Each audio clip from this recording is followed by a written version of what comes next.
Friends, Romans, countrymen, lend me your ears. Let's do some Shakespeare. Back to Romeo and Juliet.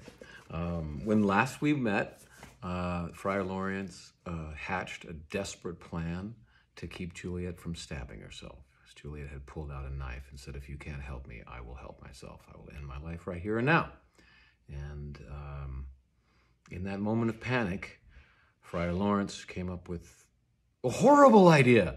An absolutely desperate, horrible idea, but the only one. The only hope that these two lovers have of a good ending is that he give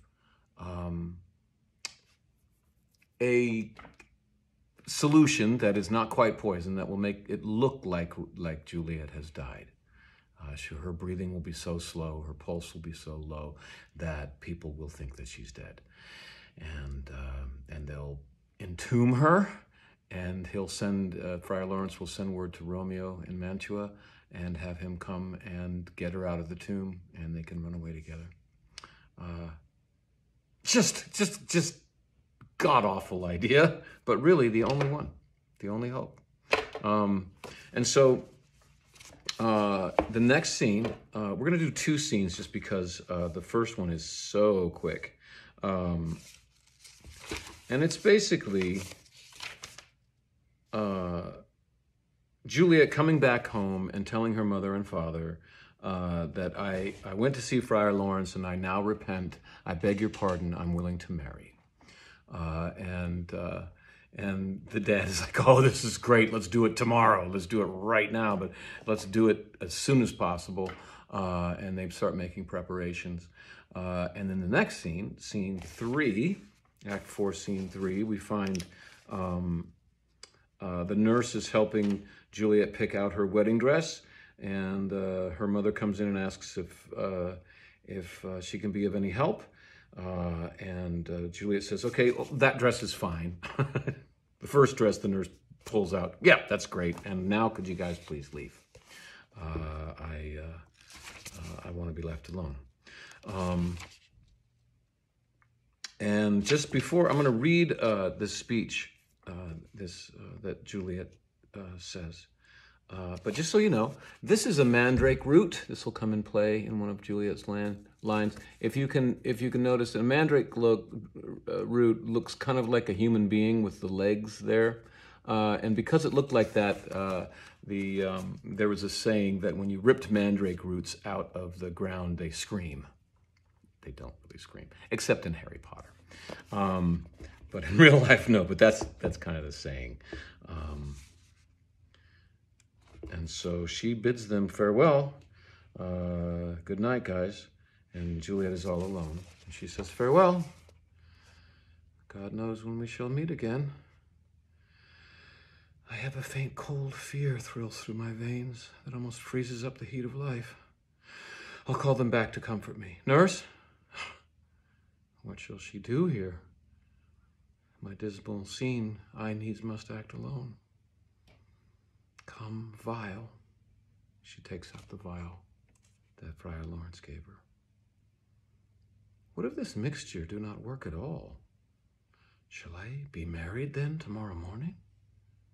She then takes out the knife that she has, and she says, no, no, this shall forbid it. Lie thou there. What if it be a poison which the friar subtly has ministered to have me dead, lest in this marriage he should be dishonored because he married me before to Romeo? I fear it is. And yet methinks it should not, for he hath still been tried a holy man. What if, when I am laid into the tomb, I wake before the time that Romeo come to redeem me? There's a fearful point. Shall I not then be stifled in the vault, to whose foul mouth no healthsome air breathes in, and there die, strangled ere my Romeo comes? Or if I live, is it not very like the horrible conceit of death and night, together with the terror of the place, as being in a vault, an ancient receptacle, where for this many hundreds years the bones of all my buried ancestors are packed? where bloody Tybalt, yet but green in earth, lies festering in his shroud, where, as they say, at some hours in the night spirits resort. Alack, alack, is it not like that I, so early waking, with loathsome smells and shrieks, like mandrake roots torn out of the earth, that living mortals, hearing them, run mad? Or, if I wake, shall I not be distraught, environed with all these hideous fears, and madly play with my forefathers' joints, and pluck the mangled Tybalt from his shroud, and in this rage, with some great kinsman's bone, as with a club, dash out my desperate brains? Oh, look, methinks I see my cousin's ghost seeking out Romeo, that did spit his body upon a rapier's point. Stay, Tybalt, stay! Romeo! Romeo!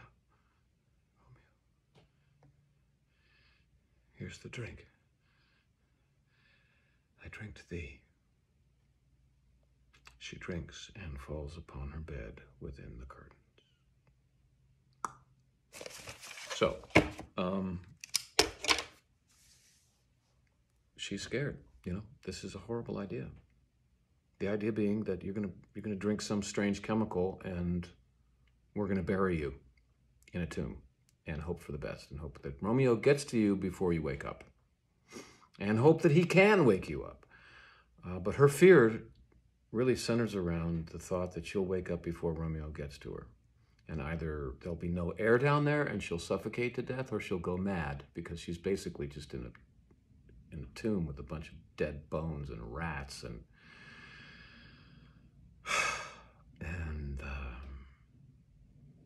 she has no choice. As scared, that's why I find this speech to be so, you want to cry, because she's so afraid. It's such a horrible idea that what she's choosing to do is so horrifying. And at the end she's like, well, and here I drink.